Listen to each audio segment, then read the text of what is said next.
Have you ever wondered what narcissists do when no one is watching? Do you find yourself questioning why the narcissist in your life behaves the way they do? One moment charming, the next cold and calculating? Have their actions ever affected your relationships, leaving you confused, hurt, or even doubting yourself? What is the secret behind their twisted mindset? Why do they thrive on control, manipulation, and hidden behaviors that only come to light when the mask slips? In this story, we'll unveil 5 shocking and disgusting things narcissists always do when they're alone. Things they don't want you to know. By the end, you'll have a clearer understanding of what drives their actions and how to protect yourself from their toxic influence.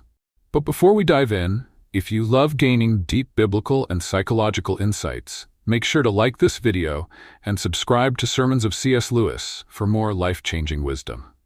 Now, let's get started. Narcissist 1. Obsessive self-admiration. The worship of their own image. Some people are obsessed with making themselves look better than others. They exaggerate their achievements, downplay the successes of others, and constantly position themselves as superior. A narcissist will go to great lengths to make sure they are perceived as more intelligent, more talented, or more successful, even if it means distorting the truth. But why do they do this? What is it about their mindset that makes them crave superiority? Have you ever been around someone who always finds a way to turn the conversation back to themselves, making you feel small in the process? Deep down, people long for appreciation, validation, and significance. We all want to be seen, valued, and respected. But when someone builds their entire identity on being better than others, it leads to insecurity, jealousy, and ultimately, loneliness. The truth is, those who constantly try to elevate themselves often feel the most insignificant inside. This principle has helped countless people understand the danger of self-exaltation and the power of humility. When you realize that your worth is not measured by how much better you appear than others, you free yourself from the exhausting cycle of competition and comparison. Understanding this mindset is crucial because it determines how you see yourself and how you treat others. If you're constantly trying to outshine people, you will never truly connect with them. But when you learn to appreciate others instead of trying to overshadow them, relationships become more fulfilling and life becomes more peaceful. So, what should you do when people act this way around you? Instead of feeling discouraged or envious, remind yourself that true greatness is not found in self-promotion, but in serving others. Jesus himself said, "Whoever wants to be great among you must be your servant." Matthew 20:26. The principle of humility allows you to appreciate others without feeling threatened, and to celebrate people's success without feeling diminished. A powerful biblical example of this is the story of King Saul and David. When David started gaining recognition for his victories, Saul became consumed with jealousy. Instead of celebrating David's success, Saul felt threatened and tried to destroy him. His obsession with appearing greater led to his downfall. He lost his peace, his kingdom, and eventually his life. On the positive side, David never allowed Saul's insecurities to change him. He remained humble, trusted God's timing, and refused to retaliate, even when he had the chance. This principle of humility and trust in God's plan is what ultimately made David a great king. On the negative side, Saul's need to be seen as superior blinded him to reality. He could have mentored David, worked alongside him, and strengthened his kingdom. Instead, his insecurity led to paranoia, bitterness, and destruction. When you see someone constantly trying to make themselves look better than others, don't let it shake your confidence. Instead, remind yourself that true strength is found in humility. Encourage others, celebrate their successes, and trust that God's plan for your life does not require you to compete with anyone. C.S. Lewis once said, "Humility is not thinking less of yourself, but thinking of yourself less." The more you focus on lifting others up instead of elevating yourself, the more peace and favor you will find. 2. The battle between grandiosity and self-loathing. Some people live in a constant battle between feeling superior and feeling like they are nothing. One moment, they believe they are the greatest person alive, and the next, they are drowning in self-doubt and insecurity. This internal war drives them to seek admiration while secretly fearing they are not enough. Have you ever met someone who acts overly confident, but deep down you can sense their insecurity? Have you ever wondered why some people put on a grand show of self-importance, yet behind closed doors, they are consumed with self-hatred? At the core of every human being is the need to be loved, accepted, and valued. People want to feel like they matter, that their existence is meaningful. But when someone builds their self-worth on external validation, on being admired, praised, or feared, they set themselves up for emotional chaos. The moment they are criticized or ignored, their whole sense of self collapses. This principle has helped many people break free from the cycle of pride and insecurity. When you understand that your worth is not based on people's approval, you no longer have to pretend to be someone you're not. You can find peace in knowing that your value comes from something deeper, something unshakable. It is important to recognize this mindset because it affects every relationship. People who swing between grandiosity and self-loathing are often exhausting to be around. They demand admiration but crumble at the slightest hint of rejection. They push people away with arrogance, then cling to them in moments of despair. If you don't understand what's happening, you may get caught in their emotional storms, feeling frustrated and confused. So what should you do when you encounter someone like this? Instead of feeding their ego or arguing with their insecurities, remain steady. Don't get drawn into their drama. Show kindness, but set boundaries. Remember, their battle is not yours to fight. A powerful biblical example of this struggle is King Nebuchadnezzar. At the height of his reign, he looked at his kingdom and declared, "Is not this the great Babylon I have built as the royal residence, by my mighty power and for the glory of my majesty?" Daniel 4:30. His pride made him believe he was greater than he truly was. But God humbled him, and he lost his sanity, living like an animal for 7 years. When he finally acknowledged that God was the true source of greatness, his kingdom was restored. On the positive side, Nebuchadnezzar eventually learned humility. He recognized that his power came from God, not from himself. When he acknowledged God's authority, he was restored to his throne and even praised God publicly. On the negative side, his pride led to his downfall. His need to be worshipped blinded him to reality, and it took extreme humiliation for him to see the truth. His story is a warning about what happens when someone builds their identity on their own greatness instead of on God. When you meet someone who swings between arrogance and self-hatred, don't let it shake you. Recognize that they are struggling with their own identity. Instead of trying to fix them, focus on remaining secure in who you are. Your confidence doesn't need to come from comparison, but from knowing that God's love for you is constant. C.S. Lewis once said, "Pride is spiritual cancer. It eats up the very possibility of love or contentment or even common sense." When you let go of the need to be better than others, you open yourself to real peace, real joy, and real relationships. 3. Stalking, spying, and social media addiction. Some people can't help but keep track of others, even when it's unhealthy. They secretly monitor their friends, ex-partners, or rivals, scrolling endlessly through social media, checking updates, and even creating fake accounts to spy. They feed their curiosity, but instead of bringing them peace, it only fuels their insecurity. Have you ever wondered why some people obsess over others instead of focusing on their own lives? Have you ever caught yourself checking someone's profile repeatedly, even though it does nothing but make you feel worse? Deep down, people want connection, significance, and reassurance. They want to feel like they are important and that they matter in the lives of others. But when someone starts obsessing over what others are doing, who they're with, how they're living, they trap themselves in a cycle of comparison and jealousy. Instead of finding contentment, they feel left out, unworthy, or even resentful. This principle has helped many people break free from toxic curiosity. When you learn to focus on your own growth instead of monitoring others, you experience real peace. You stop wasting time on things that don't add value to your life, and you start investing in things that truly matter. It's important to recognize this mindset because it affects how people relate to others. Those who constantly spy on others often struggle with self-worth. They measure their value by comparing themselves to others, and when they feel like they don't measure up, they either become bitter or try to outshine others artificially.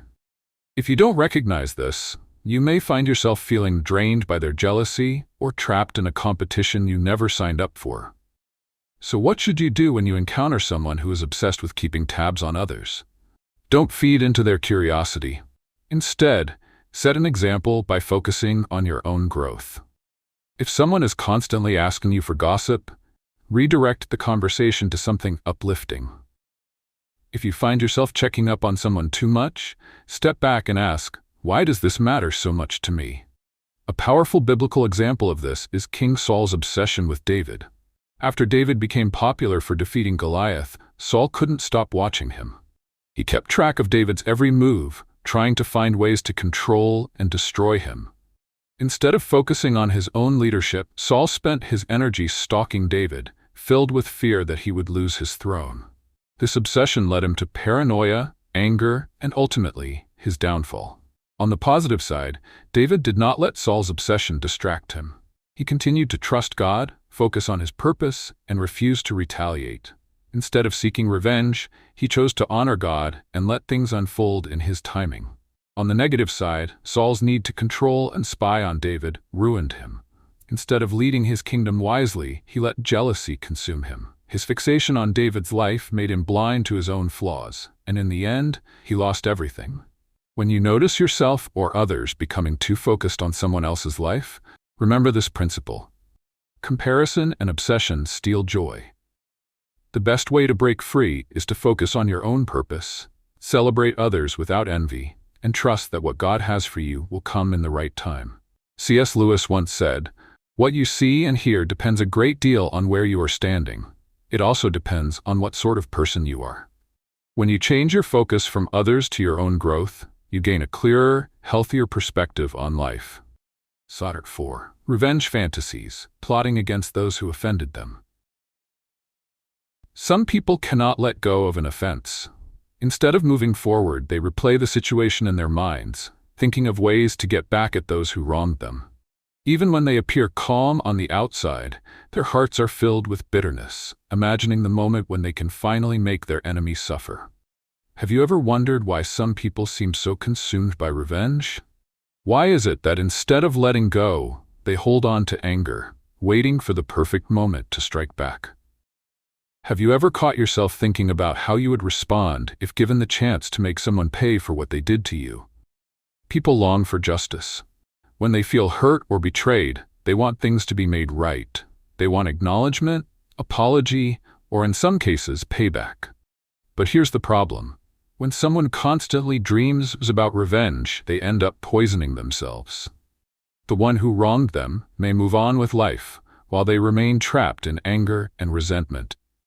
This principle has helped many people find peace. When you learn to release the need for revenge, you free yourself from the emotional burden that holds you back. Instead of wasting energy on plotting against someone, you channel that energy into your own growth, success, and happiness. It is important to recognize this mindset because it affects not only your emotional health, but also your spiritual life. If you carry bitterness, it weighs you down. The longer you hold on to anger, the more it shapes you into someone you were never meant to be. If you don't deal with it, you may find yourself becoming just like the person who hurt you. So, what should you do when someone wrongs you? Instead of seeking revenge, step back and ask yourself, what kind of person do I want to be? Understand that justice belongs to God, not to you. When you trust God to handle things in His time, you let go of the stress that comes with trying to control the outcome.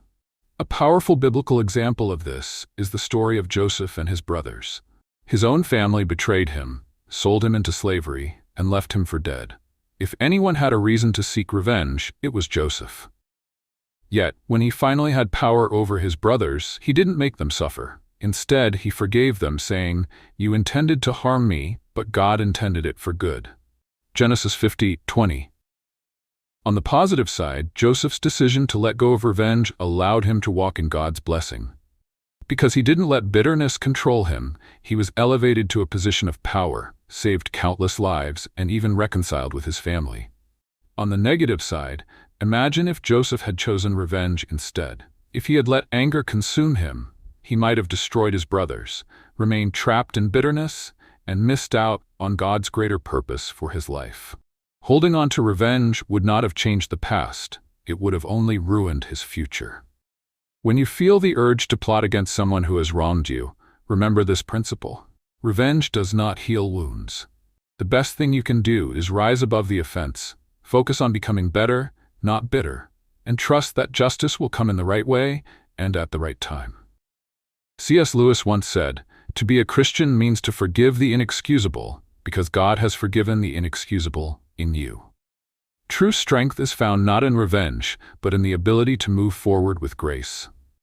5. Self-destructive behaviors. Escaping their own misery.